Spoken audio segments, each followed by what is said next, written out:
¿Alguna vez has escuchado a alguien decir, antes con 1.000 pesos o con una cantidad de dinero muy baja, era capaz de llenar el carro del supermercado? Esa frase que parece anecdótica, principalmente de ancianos, ancianas, es en realidad una forma cotidiana de describir un fenómeno económico que afecta a todos, la inflación.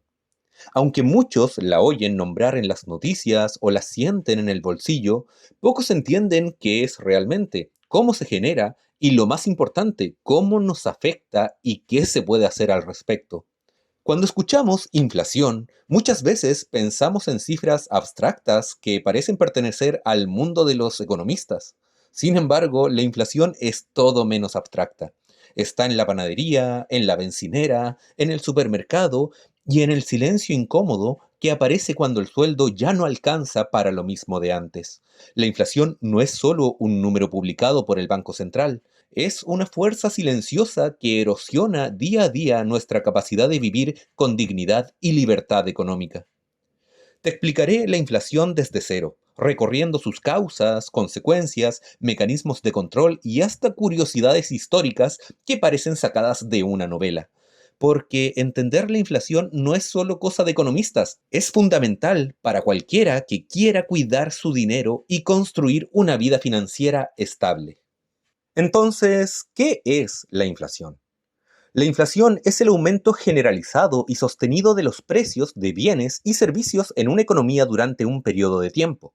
En otras palabras, es cuando poco a poco el dinero que tienes en el bolsillo vale menos, porque te alcanza para comprar menos cosas que antes. No significa que todos los precios suben al mismo tiempo ni al mismo ritmo, pero cuando el promedio de los precios sube de forma constante, hablamos de inflación. Te preguntarás también por qué ocurre la inflación. Existen muchas causas posibles, pero las más comunes se agrupan en tres grandes tipos. La primera es inflación por demanda. Sucede cuando la gente quiere comprar más de lo que se está produciendo. Imagina que todos quieren comprar pan, pero hay pocos panes disponibles. ¿Qué pasa? El precio sube. Esto puede deberse a un auge económico, aumento de salarios, créditos baratos, entre otros factores, que provoca que haya un exceso de demanda sobre un producto que presenta una oferta limitada. Número 2. Inflación por costos. Aquí el problema no es la demanda, sino que producir algo se vuelve más caro. Por ejemplo, suben los precios del petróleo, transporte o materias primas. Los productores trasladan ese mayor costo al precio final, resultado productos más caros para el consumidor. Por último, número 3. Inflación autoconstruida o inercial. Ocurre cuando los precios suben simplemente porque todos esperan que suban. En estos casos, los empresarios aumentan precios por si acaso, los trabajadores piden sueldos más altos para no perder poder adquisitivo y esa espiral genera más inflación. Como si fuera un proceso natural o generado por la mera costumbre, más que directamente por el aumento en el valor de los costos reales.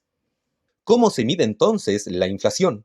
La inflación se mide con índices de precios. El más común es el índice de precios al consumidor o IPC, que monitorea cuánto varía el precio de una canasta básica de bienes y servicios que consume una familia promedio, como alimentos, transporte, vivienda, salud, entre otros. Si esa canasta costaba 100 pesos en enero y 105 en diciembre, eso quiere decir que hubo una inflación del 5% anualizado. De esta manera podemos observar objetivamente cómo va encareciéndose el costo de vida y cómo también tenemos que ajustarnos por inflación a ese nuevo valor en el costo de vivir. Sin embargo, esto reviste una pregunta importantísima. ¿Por qué es tan peligrosa la inflación? Primero, reduce el poder adquisitivo. Si los precios suben, pero tu sueldo no, puedes comprar menos.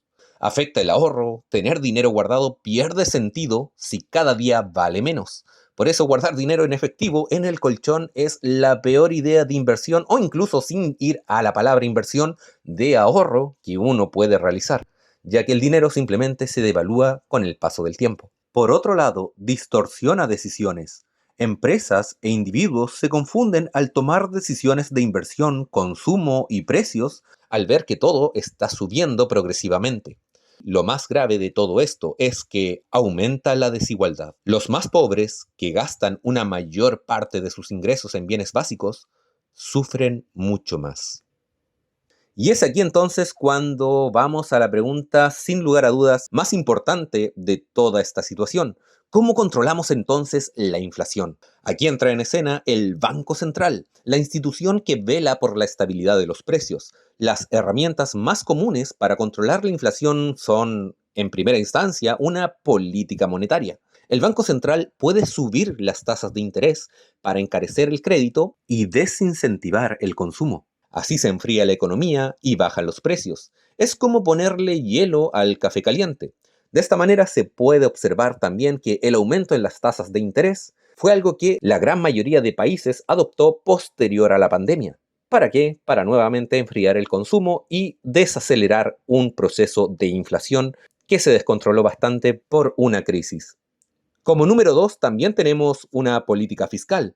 El gobierno puede reducir el gasto público o aumentar impuestos para disminuir la demanda agregada. Es menos común que se use esta vía, pero complementa a la política monetaria.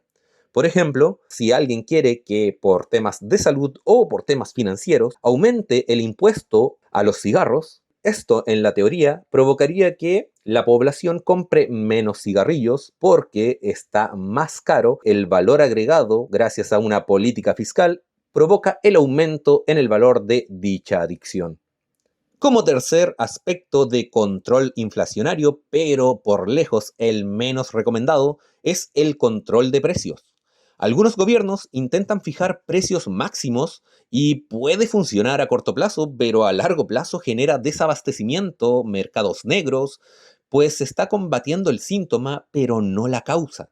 De esta manera, imponer precios y no provocar que la economía con incentivos o con desaceleración provocada por políticas intente encauzarse de manera natural y por el contrario, si aplica un control de precios, lo que provoca muchas veces es que al no poder priorizar la autonomía económica en ciertos productos, genera desabastecimiento debido a que la gente que se encarga de la producción de dichos materiales, bienes, servicios, etcétera, deje de producirlos, porque no hay un incentivo y puede que haya una incongruencia en el valor de lo que cuesta generar un material, un producto o un alimento y el precio tope que puede imponer un gobierno. Ahora acerquémonos aún más a la realidad. La inflación en la vida real, con ejemplos prácticos, se puede ver fácilmente en países con hiperinflación, como lo puede ser Venezuela o Zimbabue. Los precios pueden duplicarse en semanas o incluso días. En estos casos, las personas buscan refugio en monedas extranjeras, criptomonedas, bienes duraderos o el trueque. En economías más estables, como en Chile, Estados Unidos o Europa, una inflación del 2 al 4% anual es considerada saludable. El problema surge cuando se descontrola o cuando los salarios no acompañan ese aumento. Por otro lado, tampoco pueden quedar fuera curiosidades históricas respecto a la inflación. Vamos con una potente que nos ayuda a entender esta problemática. En Alemania, en 1923, una barra de pan costaba más de 200.000 millones de marcos. La gente llevaba billetes en carretillas al supermercado en ese entonces. Argentina también tuvo una inflación del 211% en 2023. Eso significa que si compras un kilo de carne por 1.000 pesos en enero, en diciembre te costaba más del doble, aunque no haya cambiado ni el sabor ni el tamaño del corte.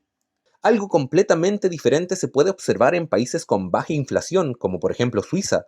Los ciudadanos en dicho país no solo pueden ahorrar sin que su dinero pierda valor, sino que pueden planificar el futuro con confianza. En cambio, en países con inflación alta, la urgencia reemplaza muchas veces a la planificación. Por último, y como ya sabido por todas y todos, entre el año 2021 y 2022, incluso países con economías sólidas vivieron aumentos inflacionarios inesperados por las secuelas del COVID-19 y la guerra en Ucrania, que encarecieron materias primas como el petróleo y el gas. Algo de lo que sin duda ningún país realmente quedó exento y que provocó el efecto rebote de un aumento en las tasas de interés posterior para desincentivar el consumo hasta alcanzar unos márgenes inflacionarios nuevamente saludables para evitar una distorsión económica que empobrezca a la población. Con todo lo anterior, ¿puede ser realmente positiva la inflación? Sorprendentemente, sí, en pequeñas dosis. Una inflación moderada tiene varios efectos que pueden considerarse positivos. El primero de ellos es que fomenta el consumo en el presente, porque los precios subirán mañana. Permite ajustar salarios y precios con mayor flexibilidad. Evita la deflación o la caída de precios, que también puede paralizar una economía. Lo importante es que sea, dentro de todo, una inflación predecible y estable. Entonces, ¿se puede defender uno de la inflación? La respuesta es que sí, pero requiere educación financiera, estrategias y muchas veces acceso que no todos tienen. Algunas formas de protegerse es a través de la inversión en activos que crecen más rápidos que la inflación, como ciertas acciones o bienes raíces. Por otro lado, podemos ajustar ingresos con trabajos que escalen con la economía digital, como puede ser trabajos freelance, independientes, inversiones, entre otros. Y por último también el ahorrar en instrumentos que ajusten por inflación, como los bonos indexados o el ahorro a través de UF. ¿Qué podemos decir sobre la inflación entonces?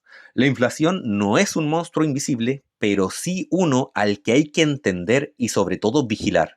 Aprender cómo funciona te permite elegir mejores instrumentos de ahorro o inversión, inversiones en UF, acciones, fondos que protejan tu dinero del deterioro inflacionario. También necesitamos ser conscientes de cómo se relaciona con tus decisiones diarias, desde tu salario hasta lo que pagas por un café. Además, siempre es importante exigir mejores políticas públicas y transparencia sobre cómo se manejan los precios en tu país. Porque al final del día, la inflación no es solo un término técnico de los economistas, es una fuerza silenciosa que puede construir o destruir el valor de tu esfuerzo diario.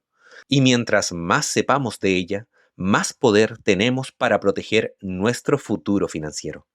Mi nombre es Pedro Hernández, espero que este video te haya ayudado a entender lo que es la inflación y hayas aprendido aún más cosas respecto a este término. Me despido hasta un próximo video la próxima semana, que estés muy bien y que a través del progreso, el ahorro y las buenas decisiones, el dinero deje de ser un problema. Hasta la próxima, adiós.